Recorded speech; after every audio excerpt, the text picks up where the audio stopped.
Episode 50. The Patriots actually sent the league a message that they're still alive and well. Stay tuned. Welcome to the Sports Perspective, an American football fancast about the New England Patriots and also news from around the league. Here is your host, Roy. Hello everybody, welcome to the Sports Perspective. And before we get started, I just want you all to know that this show is on Spreaker, Apple Podcasts, Stitcher, Google Podcasts, Spotify, and other podcatchers. So make sure you subscribe and like so you don't miss the great episodes in the future. Alright, now let's hop into some quick NFL news. The Jaguars running back Leonard Fournette is going to miss some time apparently. He has a hamstring injury and he's had it for a little while now and he's not getting any better. And head coach Doug Marrone isn't sure when he'll be back. So this is probably going to be one of those injuries that just nags him all year long.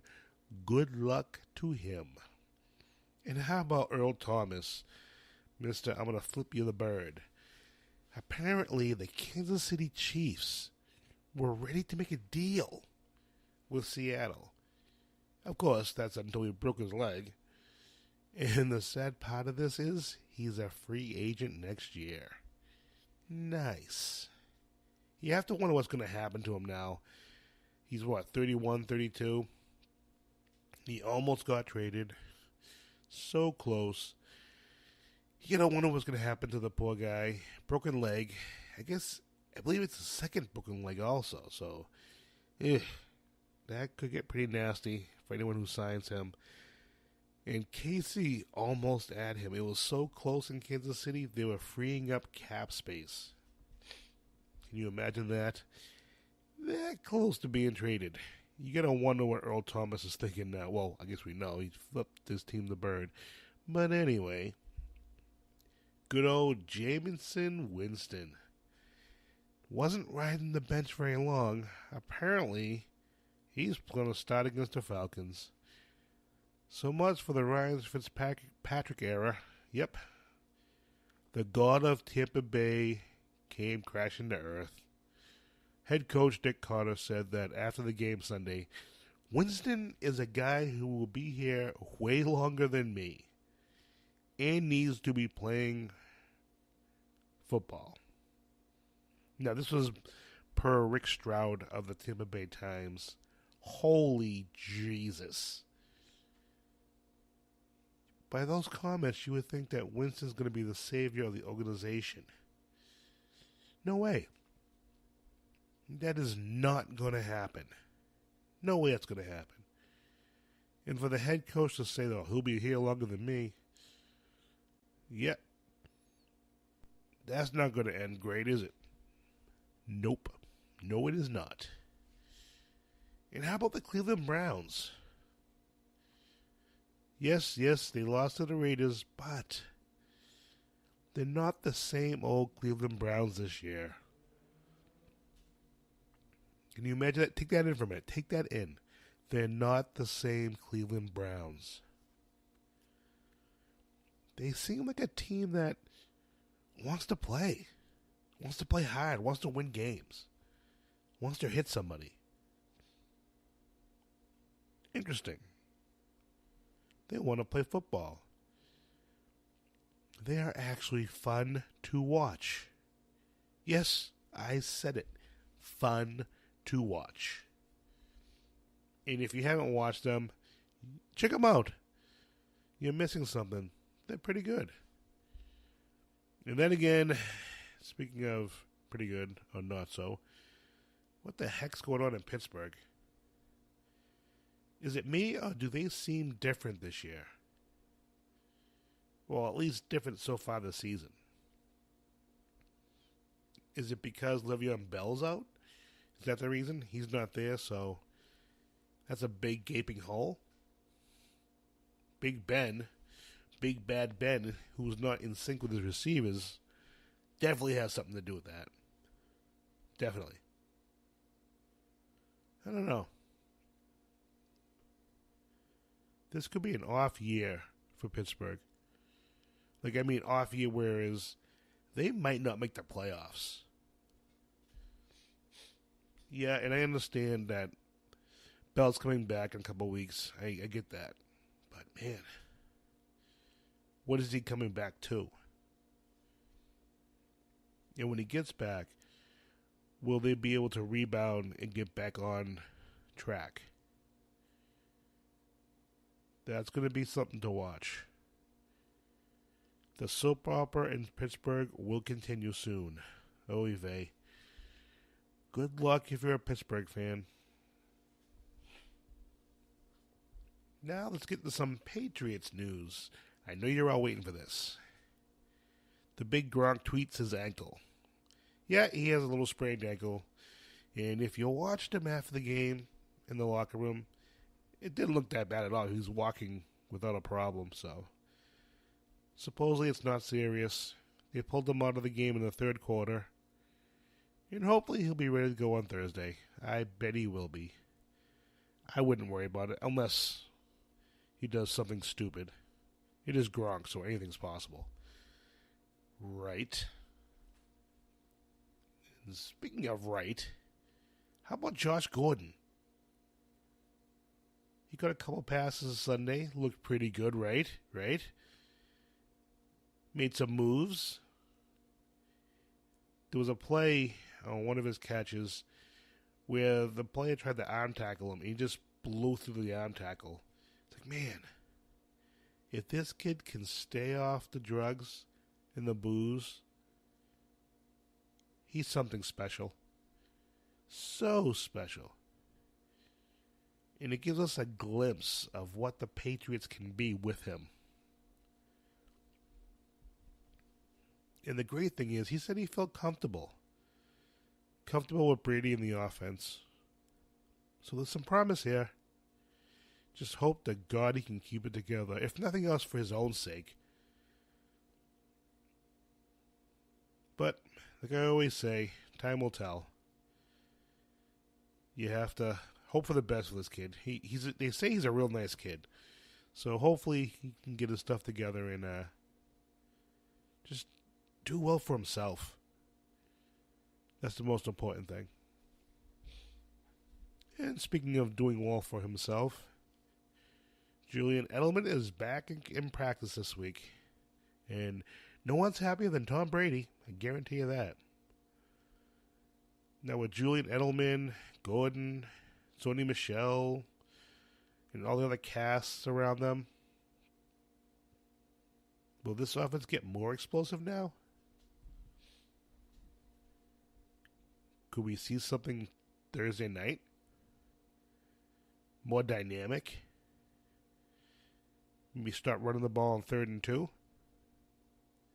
At the very least, this wider passing game should open more holes on offense. Which, man, can you imagine Sony Michel with some decent holes?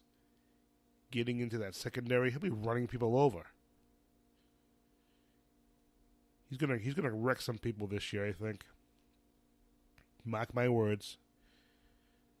You give him a little lane, man, this kid can do some stuff. And he will do some stuff. Just gonna get him a hole, people. Give him a hole. Either way, it's good to have Edelman back. And whether he plays Thursday or not, who knows. I would guess he would if he's in playing shape, and I'm assuming he is. He should have been practicing and stuff, but we'll see. Either way, he's back, so everybody can calm down. We're going to win versus Miami, and he's back now, so it's okay, people.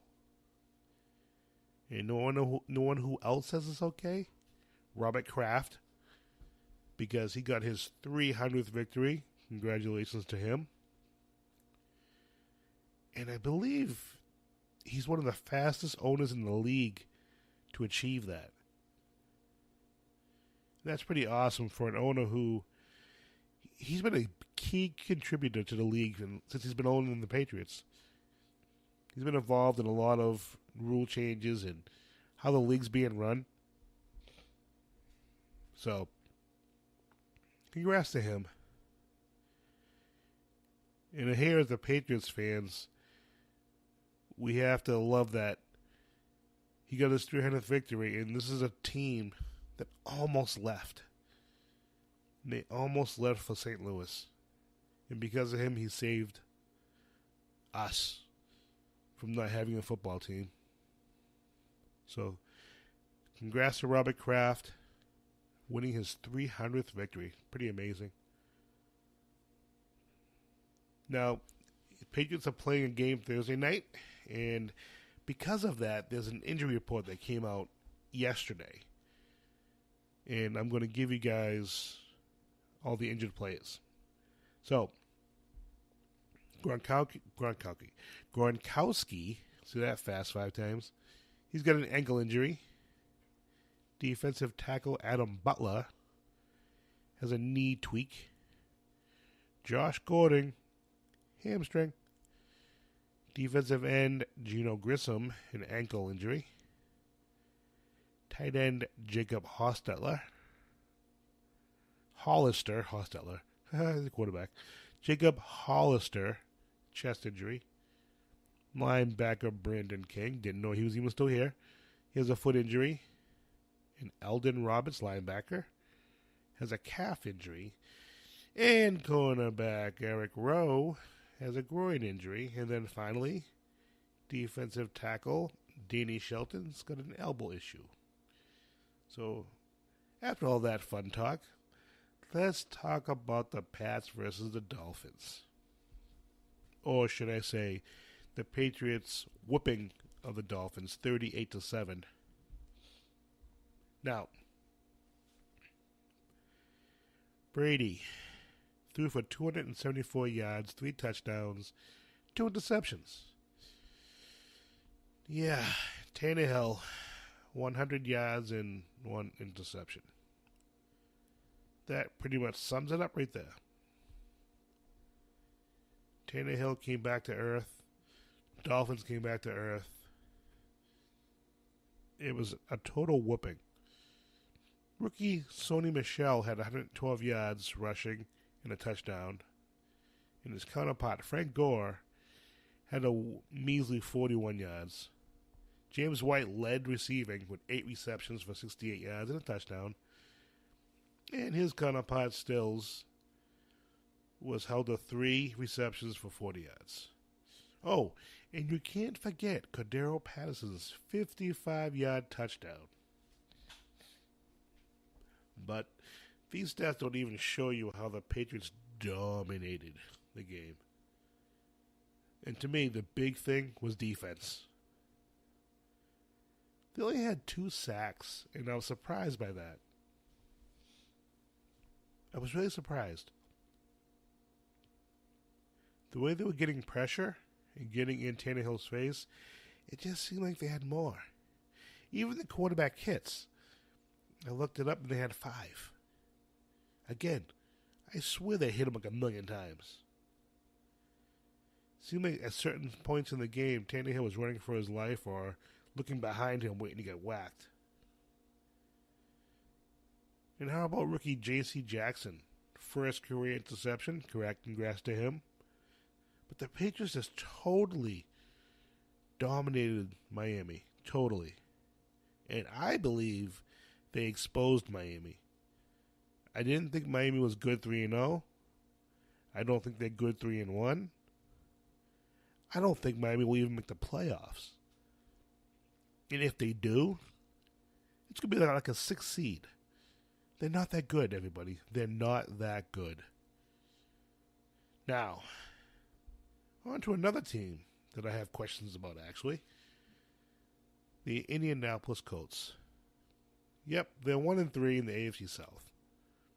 But they have Andrew Luck. He's back. And their leading running back, Wilkins, averaging 3.6 yards a carry.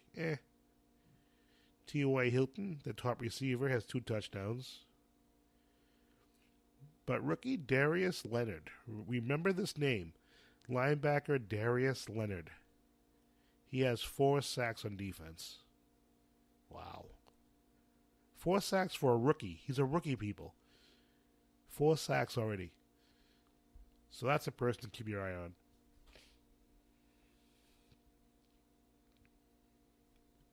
But, man,